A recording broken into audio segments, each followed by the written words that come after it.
Hello, everybody. Welcome to another Recording Fish by podcast. Today I'm joined by Dr. Bartosz Adamczewski, and today we're discussing his book called Heirs of the Reunited Church, the history of the Pauline mission in Paul's letters and the so-called Pastoral Letters and in the pseudo-Titus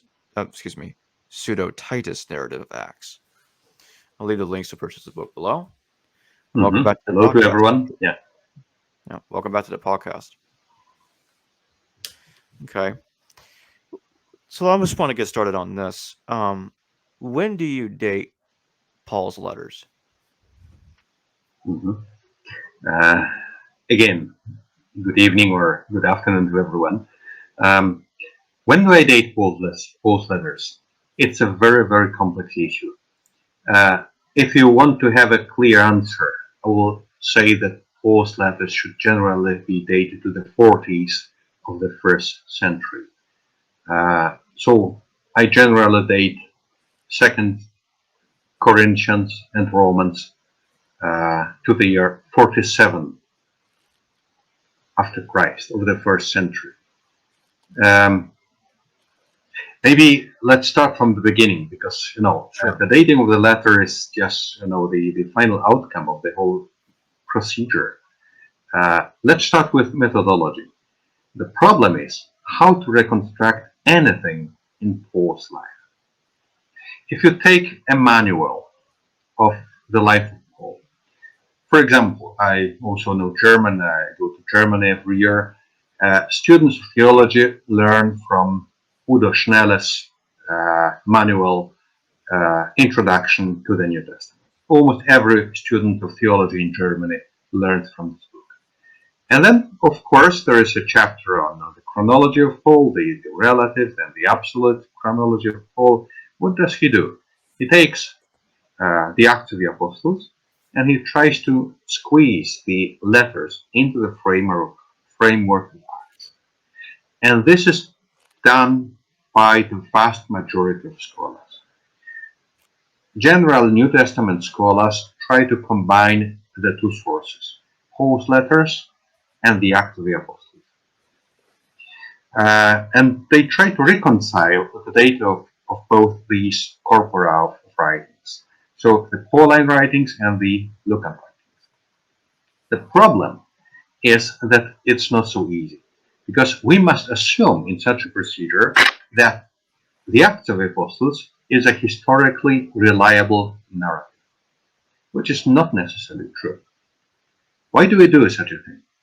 Because, first, we think that since the Acts of the Apostles is a part of the Bible, which is inspired by God, then almost by definition, it must be historically accurate. Since it is inspired, it must be historically reliable. It must be historically true. But it's not the case. The divine inspiration does not work in this way. So it's the first problem. In many theological milieus, people believe in the historical credibility of the Acts of the Apostles simply because it is a part of the Bible, of the Christian Bible. It's the first problem, the theological problem with the inspiration of the Bible and the relationship between the inspiration and the historical accuracy of the narratives. Not only the Acts of the Apostles, the same refers to Genesis, Exodus, Leviticus, Numbers, Deuteronomy in the Old Testament. The same refers to the Gospels, Acts, Revelation, and almost everything else. It's the first problem, that people take the Acts of the Apostles as somehow historically reliable because they believe in the inspiration of the Bible. The second problem is that if you want to reconstruct the history of Paul's life, then there is a narrative which suggests itself as a story of Paul's life, and this is the Acts of the Apostles. So if we have any problems, we simply take the narrative. We already have a written narrative, the Acts of the Apostles. So why trying to reconstruct anything in Paul's life if we already have a narrative concerning his life? I would say that it's like going to Wikipedia to solve any problem. People are generally lazy. I mean that if there is something, a description in an encyclopedia, a manual, and so on, then people take it for granted. For example, they go to Wikipedia and they have read the answer to their questions. This is not a scholarly approach to the problem. I always teach my students to first go to the sources. Let's go to the sources first and try to understand them. Only later go to manuals, encyclopedia, and so on and so on. Because manuals are also written by people, by humans. Encyclopedias are also written by humans. So why starting with such digested knowledge? Let's go first to the sources. And here in this case, we also have the same approach. Let's go to the sources, namely to Paul's letters. Forget Acts for a while. Let's start with the Pauline letters. And this, I think, is the only scholarly procedure that should be followed in this case. Why? Because, as is argued by more and more scholars today, Acts was written very late, at least 120 CE. So the Acts of the Apostles was written in the 2nd century. So 8 years later than the event described. So what knowledge could have had the author of Acts concerning the events that happened 80 years later? It's almost 1 century. It is 2 generations earlier than the time of the writing of the narrative of the Acts of the Apostles. We think that our dating is true because we know more and more than Luke used Josephus as one of his sources. And Josephus is dated to 93 CE, Anno Domini AD 93. So Luke must be later than Josephus. And that is why we date the Acts of the Apostles today to 120, 130 of the Christian era.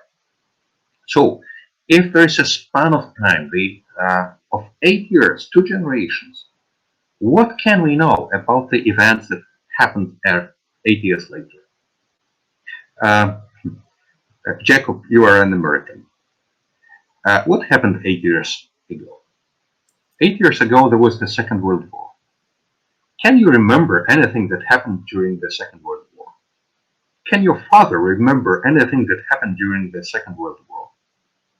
Would you know anything concerning the Operation Market Garden, for example, A Bridge Too Far, without the famous film A Bridge Too Far? Would you know anything about Iwo Jima, for example, without the films concerning Iwo Jima? You would know that there was such a thing, but you would know nothing about the events, people involved, speeches, what happens here and there, who went where, who met whom, what did one said to another, and so on and so on. It's impossible after so many years. So, Acts is a story written by a self-conscious theologian. Luke presented his own version of history. In this respect, he is much like Josephus. Josephus claims to be an eyewitness of everything, and nevertheless we know that his presentation of the story is very subjective, especially concerning his own role in these events. So, although he claims to be an eyewitness of all the events and to be a reliable witness of everything that he recounts in his story, we know from other sources, if we compare Josephus, for example, the biblical sources, with the books of the Maccabees, and so on, that he clearly, creatively worked with his sources. And the same refers to Luke. So we cannot simply take the Acts of the Apostles as a simply reliable source concerning the events that happened 80 years earlier. We should go to the letters first, which does not mean that they are without any bias. They are biased, of course. But let's try to understand the letters as they are, Paul's letters, and only later come to Luke and his Acts of the Apostles. It's like following the axis of time and not going backwards against the axis of time. Let's start with something that was written earlier and only thereafter come to the sources that were written later. It's a normal standard scholarly procedure. If you have, for example, the development of Judaism between the Dead Sea Scrolls and the rabbinic material, you go first to the Dead Sea Scrolls and then to the rabbinic ideas. It's a wrong procedure just to retroject the rabbinic ideas onto the Dead Sea Scrolls against the axis of time. So why should we do such a thing with the Christian sources? Why should we retroject the ideas of the Acts of the Apostles upon Paul's letters? It's wrong. We shouldn't do it. So let's analyze the letters and forget Acts. It's an intellectual endeavor, but we should do it. We should forget Acts that we know Acts. Let's imagine that we live at the time of Paul and Acts is not yet written. Acts will be written 8 years later by a certain theologian named Luke, or maybe he bore another name. It's not important here now. So let's take the letters as we have them. Let's try to reconstruct history with the data of the letters only, and then we will understand what Luke did to these sources in his own narrative, the Acts of the Apostles. So the main problem that we have here is the number of journeys of Paul to Jerusalem after his conversion. Because if we take the letters only, we have just 2 journeys of Paul to Jerusalem, and the 2 are recounted in Galatians. First, there is the so-called acquaintance visit, when Paul came to Jerusalem to know Cephas, and he remained with Cephas for 15 days. And then the second journey, the so-called collection journey, when he brought money to Jerusalem. He came with Barnabas and Titus. He brought money from his communities to Jerusalem. So we only have 2 journeys. Romans describes another journey, but in fact it's the same as the second one described in Galatians. There's no reason for believing that the data of Romans concerns something different than the second journey in Galatians. You need to read my book to know the argument. It was Ernst Barnikel's idea when he wrote his book, Die drei Jerusalem-Reisen des Paulus, the 3 journeys to Jerusalem of Paul. He invented the third journey, so to say. He simply supposed that the journey described in Romans is different from the second one in Galatians. We will come to this issue later. So we only have 2 journeys of Paul after his conversion to Jerusalem, whereas Acts describes no less than 5 journeys of Paul to Jerusalem. So we already have a problem here. Between the letters, only 2, and the Acts of the Apostles, 5 journeys to Jerusalem. Of course, there is bias on both sides. Paul in Galatians wants to argue and wants to prove that he received the revelation from Jesus directly, without the fleshly contact with the earthly apostles of Jesus in Jerusalem. So he wanted to describe as few as possible journeys to Jerusalem.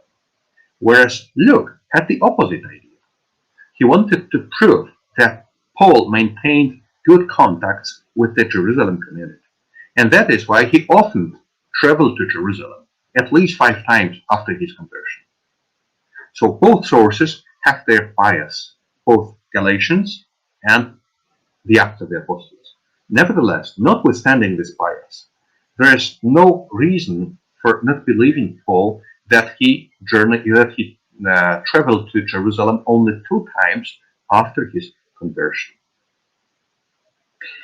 The problem with the third, the so-called reconciliation visit in Jerusalem, it was Ernst Barnikel's idea that he traveled 3 times and not 2, is the misunderstanding of Paul's statement concerning the outcome of his second Jerusalem visit.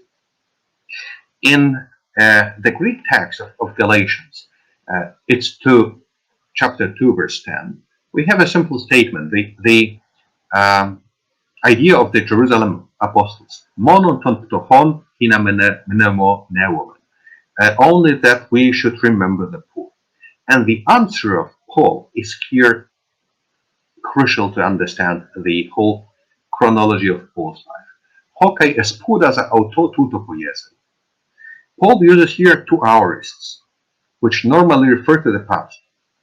So the apostles want from him, the Jerusalem leaders, James, Cephas, and John, want from him that he should remember the poor, of course, not just pray for them, but also bring money for them to Jerusalem. And Paul, using two aorists, say, I have been eager to have done this thing. I try to translate it now to English, these two aorists. I have already been eager to have done precisely this thing.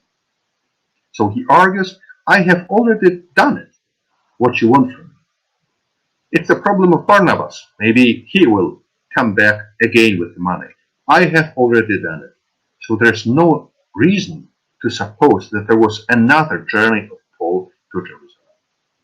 If there were only two journeys of Paul in Jerusalem, then we understand the data of the Pauline letters. Now, finally, we understand the letters.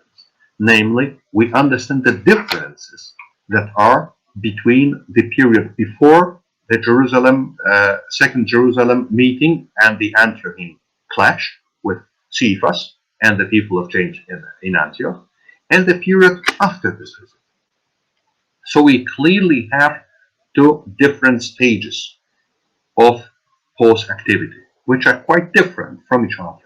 And I listed them. There are at least 11 differences between the period before the Antiochene crisis, the Antiochene clash, and after the Antiochene clash.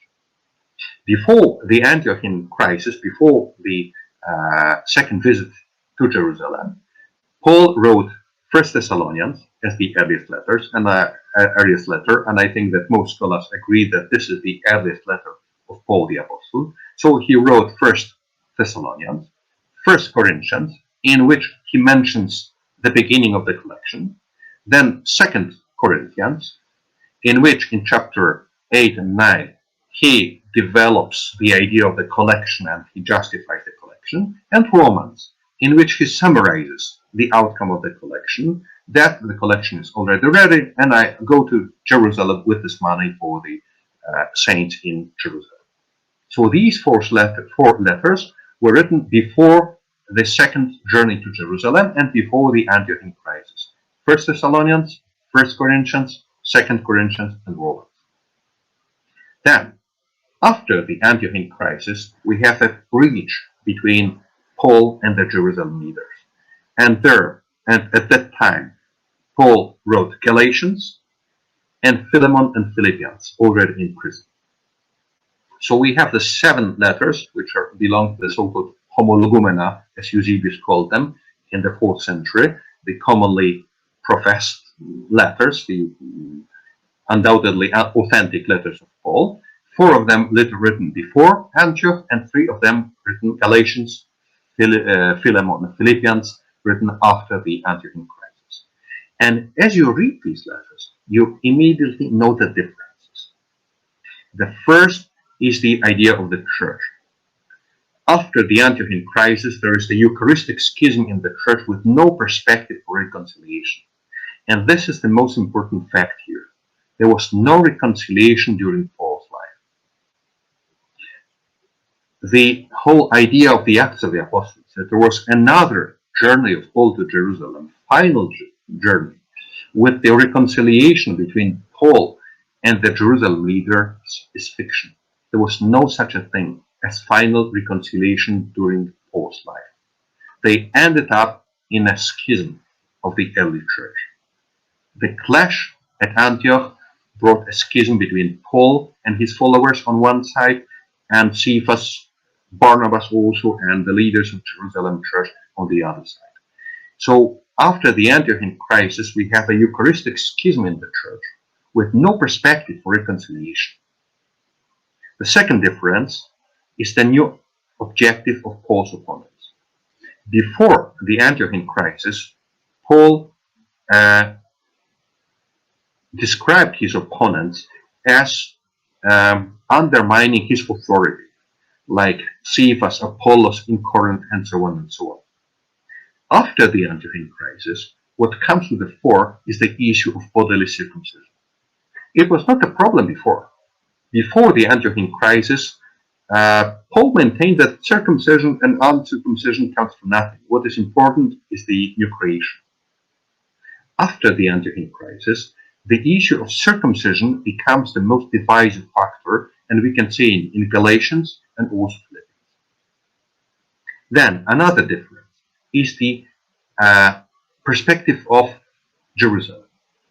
Before the Antiochene clash, Paul refers to Jerusalem with the sacred name Jerusalem, and he refers to Jerusalem as the heart of the Christian movement, so to say.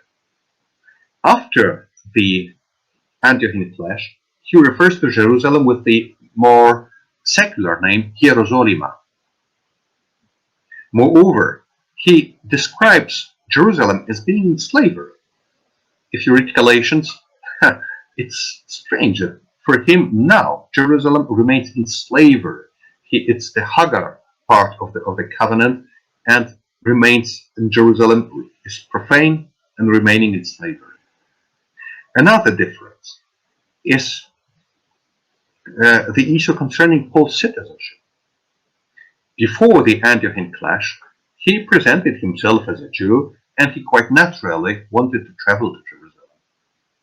After the Antiochene clash, he presents his citizenship as being in heaven, not here on earth, not in Israel, not in Jerusalem, not in Damascus or in Tarsus. His citizenship is only in heaven. Another, I think here the most important factor, and the difference between these two stages, is the relationship to Cephas. Before the Antiochene clash, he respected Cephas greatly. He respected Cephas as the leader of the Jerusalem community, although it was probably James who was the real leader of the Jerusalem community, but he wanted to present Cephas, who was the first one to whom the risen Jesus appeared, as the leader of the Jerusalem community. And he respected him much, probably because Cephas welcomed him for 15 days during his first visit in Jerusalem. Paul had no hotel in Jerusalem, so he lived as a guest at Cephas' house in Jerusalem. But later, after the Antiochene clash, he opposed him publicly. If you know the Mediterranean mentality a little bit only, you immediately know that you cannot simply offend someone publicly and then simply come back home to him and have a coffee with him together. It's impossible. If you offend someone publicly, then you are two men, two males, alpha males, and you need to go into different directions, like Abraham and Lot divided the land between them. Lot came to Jericho and to Sodom and Gomorrah, and Abram went to the west to the land of Canaan. So it's impossible to offend someone publicly and then simply pretend that nothing happened. The same refers to Barnabas. Before the clash, Barnabas was one of his most trusted co-workers. After the clash, Barnabas disappears as a partner for Paul. Moreover, the issue concerning money. Before the Antiochene clash, Paul hoped that by bringing money to the Jerusalem community, he may help solve the problems with them. Money can help solve problems even in the church. But after the Antiochene clash, he knew that nothing can be achieved with money.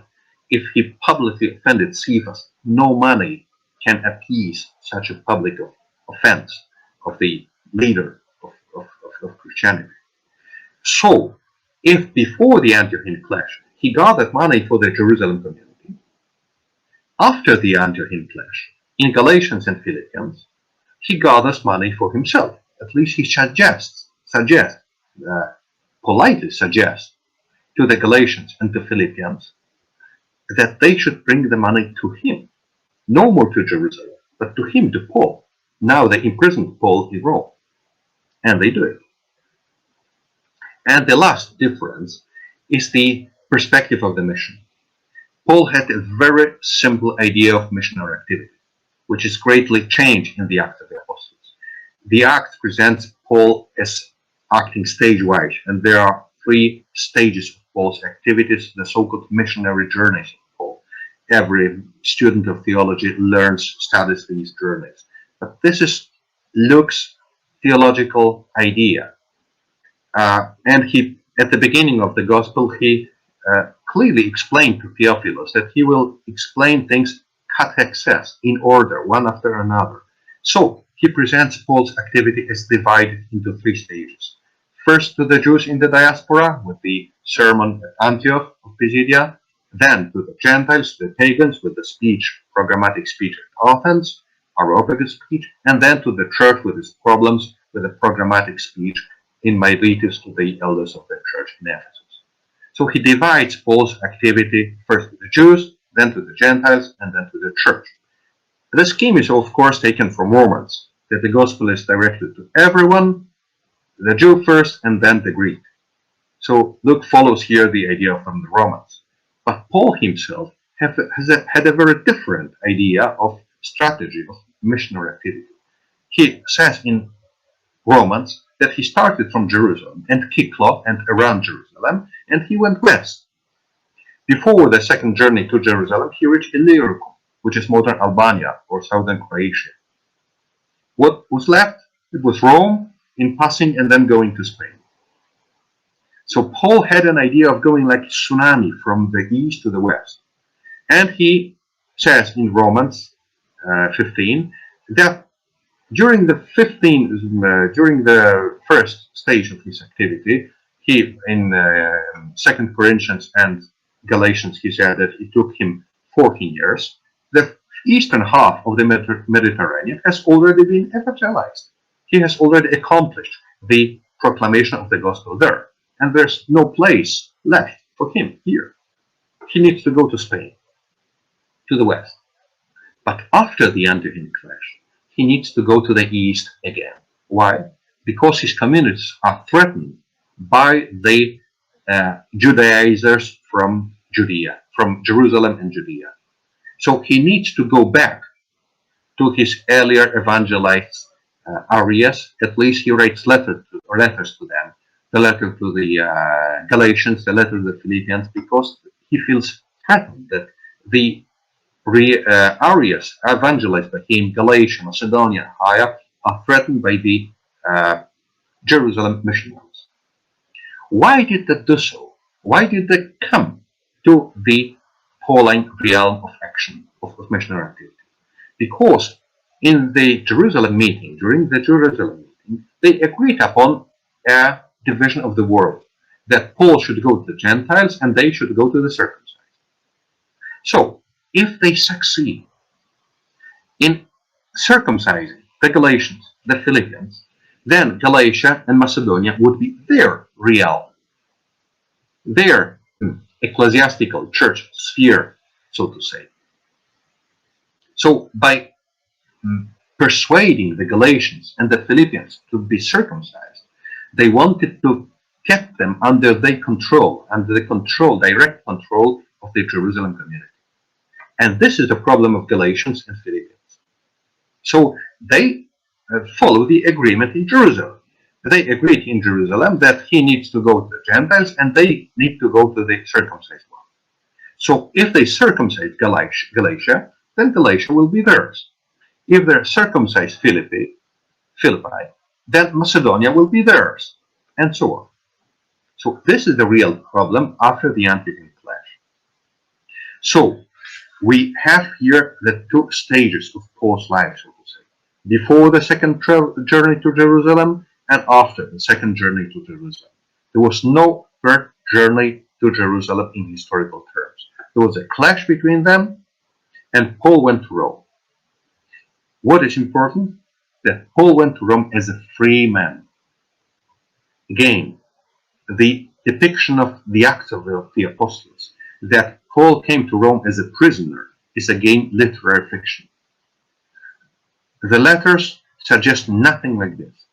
Paul came to Rome as a free man. He wrote Galatians probably as a free man, and only Philemon and Philippians is written from prison. So probably he came to Rome as a free man, and then he was arrested in Rome. And the final two letters, the last two letters, Philemon and Philippians, are written already by the imprisoned Paul the Apostle. Moreover, the pastorals suggest the same thing. The pastorals describe Paul as traveling from Antioch in the east to Rome in the west as a free man. There was nothing like the ship, the catastrophe of the ship and so on, Malta incident and so on. There's nothing like this in the pastorals. The pastorals know nothing yet about the idea of Luke and the Acts of the Apostles, that he traveled to Rome as a prisoner. So in the pastorals as well, Paul comes to Rome as a free man. So here we have the basic outline, so to say, of Paul's life. We have the call, probably in Damascus. Then we have, after 3 years, the first visit in Jerusalem to know Cephas, and Cephas wholeheartedly welcomed him for 15 days, which is not normal. Normally you welcome a guest for 3 days only, and then he needs to go somewhere else or find a hotel or something. But Cephas welcomed for 15 days, and Paul was very grateful to him for this acceptance. Then he went for 11 years, if we count the 14 years as concurrently, so to say, that the 3 are included within the 14 years, and he went to Syria and Cilicia and all other regions that he evangelized. This is the idea of John Knox, and I espouse it as well. I think that this is true, that he went to all other regions later, and after 14 years, and he refers to this in both 2 Corinthians and Galatians, after 14 years after his conversion, he came back to Jerusalem with the money, with Barnabas and with Titus, to solve the problems that aggravated more and more in his community. He solved the problems with Barnabas, James, Cephas, and John, the 2 plus 3. They made an agreement. They gave hands to each other, right hands, koinonia, of community, union, and so on. Everything seemed well. But then came the Antiochene clash over table fellowship. Paul publicly offended Cephas, and he needed to go somewhere else. There was no return to Judea or to Antioch for him. So he came back to Galatia, to Macedonia, and to Rome. And in Rome he was arrested, imprisoned, and in Rome he died. Now, your question concerns the date. Here we have the relative chronology of Paul's life, which is, I think, the most important thing, because it explains to us the data of Paul's letters, and it shows how Luke reworked these data in his narrative of the Acts of the Apostles. If you ask about the absolute dates, the issue becomes much more complicated. In fact, the only date that we have in Paul's letters is the reference to Aretas in 2 Corinthians 11:32. That the ethnarch of Aretas and Damasco ethnarches Areta to Basileus. In Damascus, the ethnarch of Aretas, the king, guarded the city of the Damascenes to seize me, to arrest me, Tiasai. So this is the only real historical reference to historical events. I mean, external historical events, so to say, from the world history that we find in Paul's letters. So this gives us a certain clue to date the things in Paul's life. We know that Aretas was the king of the Nabateans until the year 40 of the Christian year. So the first journey of Paul to Jerusalem took place before the year 40, when Aretas was still alive. The problem is, what had Aretas, who was a king of the Nabateans, Mother Petra in Jordan, had to do with Damascus in Syria? This is far away from Jordan to Damascus.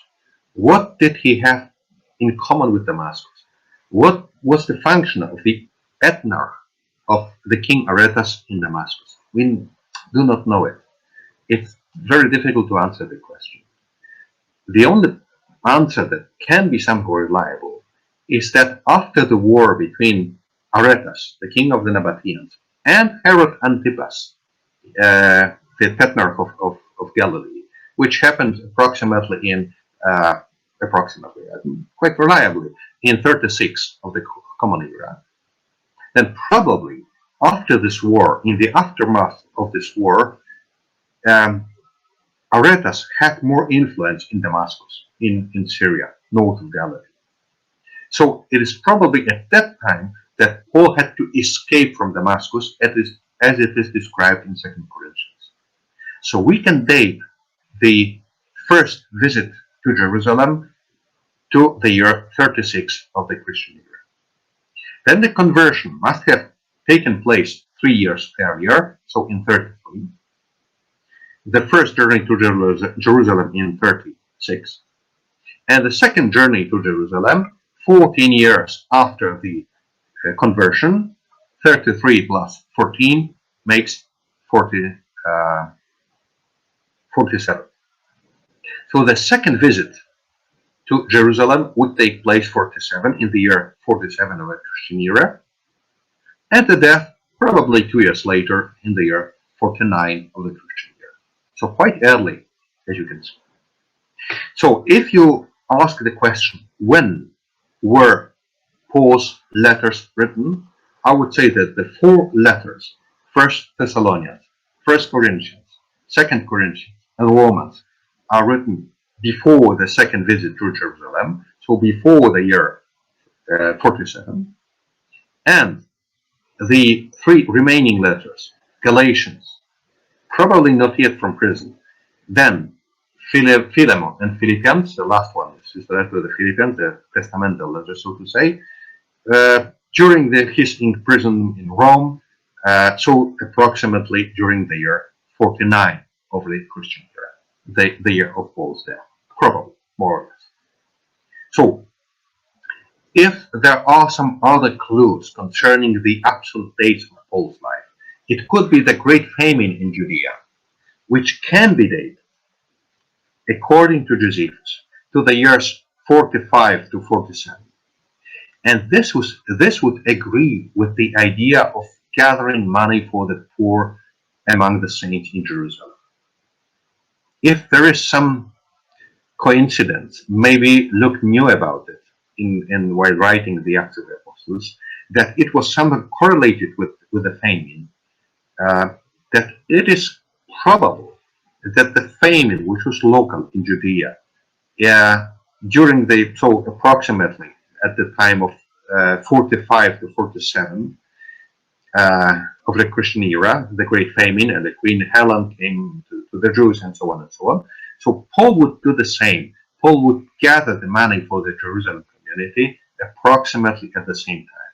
So this agrees with my dating of the second journey to Jerusalem to the year 47, during the Great Famine in Judea, 45 to 47. And the third date, the death of Paul in the year 49, could be related to the data of Tacitus, who said that by the end of his life, Claudius expelled from Rome several groups of people, like astrologers, magicians, and so on and so on, in the years 49, 51, 52, 53. So probably the death of Paul is somehow related to these expulsions of various troublemaking people from Rome. Paul could have been perceived as a man who was troublemaking, and that is why he was arrested and that is why he was imprisoned, and that is why he was sentenced to death. Here we could refer to Josephus again. We usually discuss this so-called Testimonium Flavianum in the book 18 of Josephus. But somewhat later, in the same book, almost immediately afterwards, there's a very strange narrative concerning a certain man. I will read it now to you from Josephus. There was a man who was a Jew, but had been driven away from his own country by an accusation laid against him for transgressing their laws. And by the fear he was under a punishment for the same, but in all respect a wicked man. He then, living at Rome, professed to instruct men in the wisdom of the laws of Moses. He procured also 3 other men, entirely of the same character with himself, to be his partners. These men persuaded Fulvia, a woman of great dignity, and one that had embraced the Jewish religion, to send purple and gold to the temple at Jerusalem. And when they had gotten them, the money, they employed them for their own uses, and spent the money themselves, on which account it was that they at first required it of her. Thereupon Tiberius, who had been informed of the thing by Saturninus, the husband of Fulvia, who desired inquiry might be made about it, ordered all the Jews to be banished out of Rome. At which time the consuls listed 4,000 men out of them and sent them to the island of Sardinia, but punished a greater number of them who were unwilling to become soldiers on account of keeping the laws of their forefathers. Thus were these Jews banished out of the city by the wickedness of poor men. So I suggest that there is something here, so to say, behind this narrative, below the surface of this narrative. It is almost immediately after the mention of Christ, Christos, as the Messiah, in the authentic part of the Testimonium Flavianum by Josephus. He says that there is troublemaking man in Rome, a Jew who is expelled from his own country, who gathers money apparently for Jerusalem, but in fact for himself, from wealthy Roman women. And on account of his activity, the Jews were expelled from Rome. I think that here we have an allusion to Paul's activity in Rome, although the time is different, but it happens in Josephus. In fact, he probably refers to the expulsion that took place in the year 19, which is mentioned in the book 2, the second book of Tacitus Annales, Annals of Tacitus. He postpones the expulsion from Rome to the time of Tiberius in order to make a connection between the origin of the new religion or movement in Jerusalem under Christ, the Messiah, who claimed to be Messiah, at least in Josephus' view, and then the activity of a certain group of 4 men only. It's like Paul's missionary unit, so to say, who gather money not for Jerusalem but for themselves. I think that we have here in Josephus a clear allusion to the nascent Christianity in Rome, and also the activity of Paul, who broke some Jewish laws of his ancestral religion. So probably for Josephus, what was unacceptable, it was not so much the preaching, but the money that was gathered no more for Jerusalem, but now for the use of these 4 men. And we have the same idea in Galatians and in Philippians. So I think that the death of Paul can be related to this expulsion.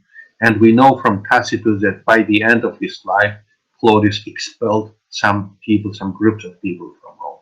So if we have these dates, the conversion of Paul, 33, first visit to Jerusalem, 36, second visit to Jerusalem, 47, and the death of Paul, 49, then we arrive at a plausible chronology of Paul's life, both relative and absolute chronology of Paul's life. And then, 8 years later, Luke writes his Acts of the Apostles, in which he reorders, so to say, the whole activity of Paul. From the great tsunami from the east to the west, he groups them into the 3 missionary journeys, first to the Jews, then to the Greeks, and then to the church. Moreover, he presents his activity not as a tsunami going from the east to the west, but like journeys here and there, repeatedly coming back to Jerusalem. Almost every stage that Paul makes, he needs to go back to the Jerusalem leader to shake hands with them, and so on and so on.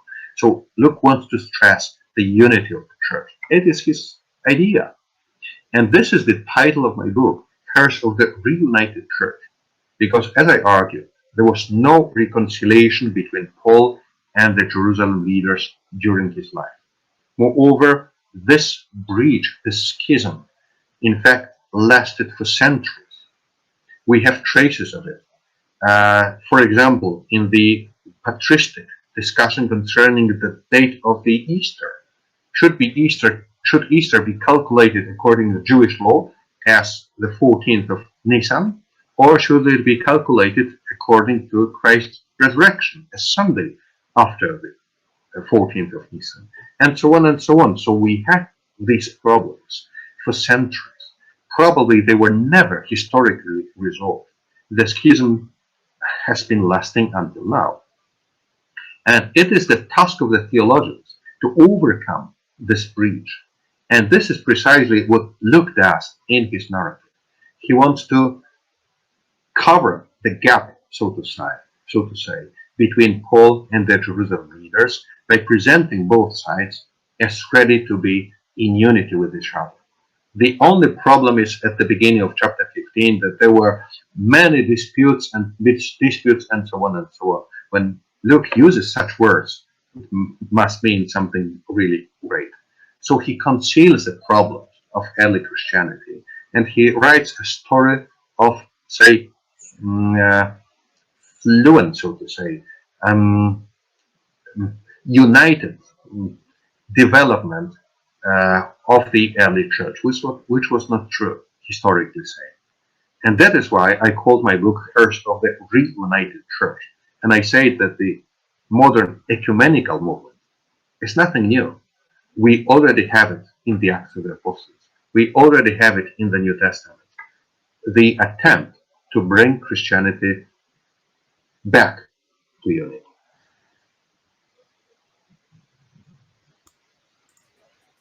Do you think that there's anything reliable about Paul's life contained in the Acts of the Apostles? I think that all the things that Luke knows about Paul come from his letters. Some data are taken from Josephus, of course, and this is the idea of more and more scholars following Richard Purvo and others, Steve Mason, that he knew many things from Josephus, and the so-called color, so to say, of his description is indebted to Josephus. There is some local color concerning the cities. For example, the great theater in Ephesus. If you have been to Ephesus, there is the great theater, which began to be built in the 1st century, and probably it was finished in the 2nd century. But, it's like making a touristic guide to the cities of the Mediterranean.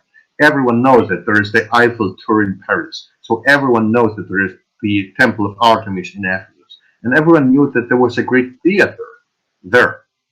It is huge. It is a really huge theater for several tens of thousands of spectators. It's a huge theater, much greater than Epidaurus in Greece, for example. So Luke probably knew such local things, like the titles of the magistrates, of the officials in various cities, like the famous buildings, for example, like theater in Ephesus, and so on and so on. But in fact, I think, and I argue also in my book, that even the data concerning the city, the respective cities, are somehow taken from Paul's letters, either from them or to them. For example, Paul leaving Corinth shaves his head because he made a vow. It does not make any sense, because the vow, the Nazarite vow, concerned letting her grow and not shave them. Keiraomai, the verb is used in 1 Corinthians, in the dispute concerning men and women having long or short hair. So the verb was taken from 1 Corinthians. So when he described the situation in Corinth, he uses 1 Corinthians. When he described the situation in Philippi, he uses the letter to the Philippians. When he described the situation in Ephesus, he uses the letter to the Ephesians. When he described the situation in Galatia, for example, and their almost magic religiosity, he uses Galatians with its idea of stoicheia to cosmos, the elements of the universe, that they worship the elements of the universe. So their magic prejudice to, so there's a magic not prejudice, sorry for my English, is their magic approach to religion is a reading of the letter of the Galatians, comes from the letter of the Galatians. So all the data concerning Paul's activity, in fact, comes from Paul's letters. Of course, it is colored with various other ideas, but if you ask about the history of Paul's life, the only thing that he knew was Paul's letters. I don't think that he knew anything else concerning Paul's activity in these cities.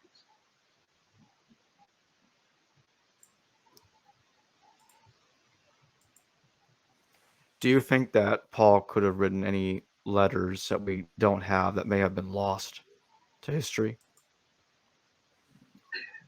It is probable, but I don't think so. Why? Because his letters were precious. And we know it. For example, I argue in my book that Romans is written with the use of the model of 1 Corinthians.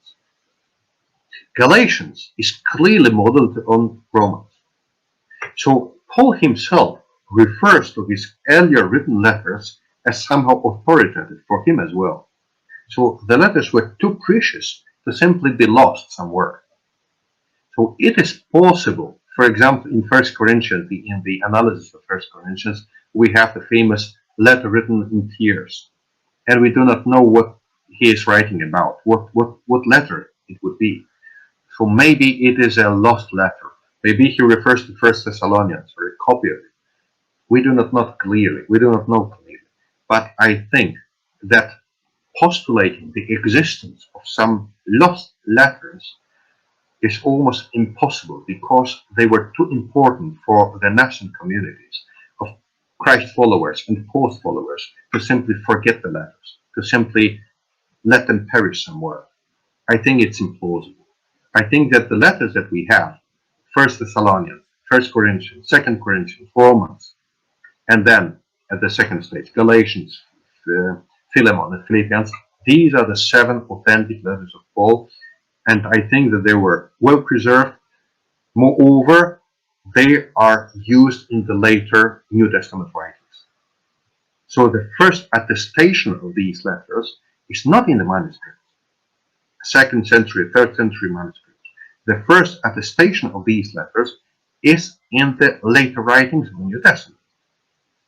For example, the letter of James refers to Romans. While quoting Genesis, he does not quote the Septuagint version of Genesis 15. James refers to the letter to the Romans because Paul slightly changed the quotation from Genesis 15 in his letter to the Romans, and James refers to this Pauline version of the quotation, not to the Septuagint. James refers to the letter to the Romans for this quotation. There are 3 minor details that are changed by Paul, and James preserves them. So the later New Testament writings, they are the first traces of Paul's letters. So if they were known to the authors of these later writings, like James, 1 Peter, like the evangelists, Mark, Luke, Matthew, John, the Acts of the Apostles, and so on, they could not have been simply lost somewhere. They were too precious to be lost. Moreover, they were reworked either in epistolary terms, in the letters of the so-called Jerusalem leaders. All these letters are ethopoeic, so they are so to say put in the mouth of these leaders, and also the great narratives, the Gospels and the Acts of the Apostles. All of them are preserved in these narratives.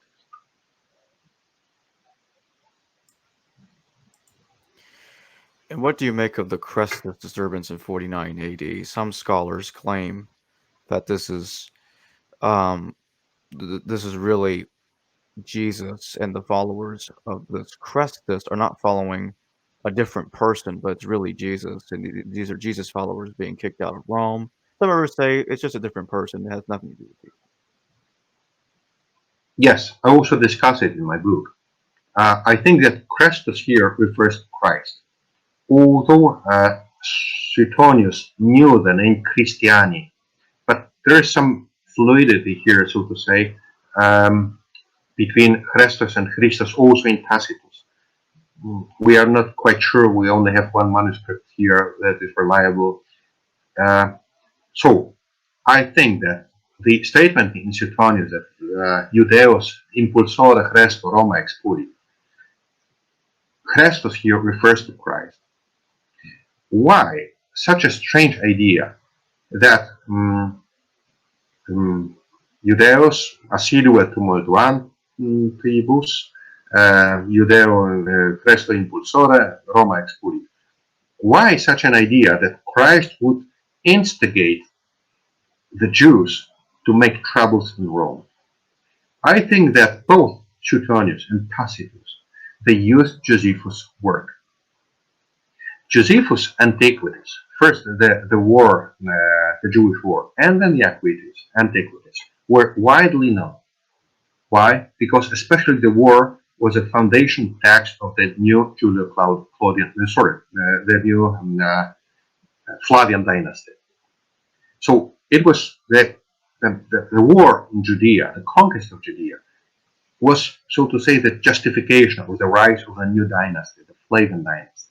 So they needed Josephus to justify the rise of the new dynasty, Vespasian and Titus especially. So Josephus was widely known in intellectual circles in Rome. And I think, and I give some arguments in my book, that both Tacitus and Suetonius used Josephus' Antiquities as a source of information, source of data concerning Jewish things. Why not? We have a good Jewish historian, why not use it? And if you remember what I previously said 10 minutes ago, that there is a connection in Josephus between Christ, whom he calls Christ, Kolegomenos Christos, in book 20 of his Antiquities. So he was called Christ. And almost immediately afterwards, in the same book 18, 81 to 84, there is a story about a man being active in Rome and who transgressed the laws and who gathered money not for Jerusalem but for himself, and so on and so on. So Josephus makes this connection, this immediate connection between Christ in Judea and the troubles in Rome. Tacitus makes the same. If you remember Tacitus, he has the same idea that there are troubles with these Christians in Rome, and then he jumps immediately to Judea, that in Judea it was the origin of all this evil, with Jesus, with Christ as the origin of all this evil. So the jumping, so to say, from Jerusalem immediately to Rome, we find it in Josephus, we find it in Tacitus, and we also find it in Suetonius. So I think that both Roman historians in this matter use the Jewish historian. Why? Because they have here a good source of information concerning the Jewish things of that time. So Suetonius uses Josephus here the information that there was a certain Christ, who was Legomenos Christos, who was called Christ in Jerusalem, and almost immediately afterwards there were troubles in Rome with the people who brought money not for Jerusalem but for themselves from a certain Fulvia and high-ranking women and so on and so on. And in Suetonius we have the same idea, that they were expelled from Rome. Josephus describes this, that because of 4 men, so many Jews were expelled from Rome. And Suetonius says the same, that they were expelled from Rome because of a certain Christus. So I think that Suetonius here uses Josephus' Antiquities, Book 18, as a source of information concerning the Jewish matters in Judea, Christos, and in Rome. So it's not independent, so to say. It's taken from Josephus. And that is why we have such a strange idea of expelling the Jews because of a certain Christus. It's taken from Josephus simply. Well, thanks for joining me once again, Professor Adamczewski. You're welcome. Pleasure is mine. Hello viewers, thanks for watching this video from the History Valley YouTube channel. Please don't forget to subscribe and hit the notification bell, and if any of you wish to further support this channel, please consider checking out this channel's Patreon page and becoming a patron, and or donate through PayPal or through Super Chat during a live stream. Thank you.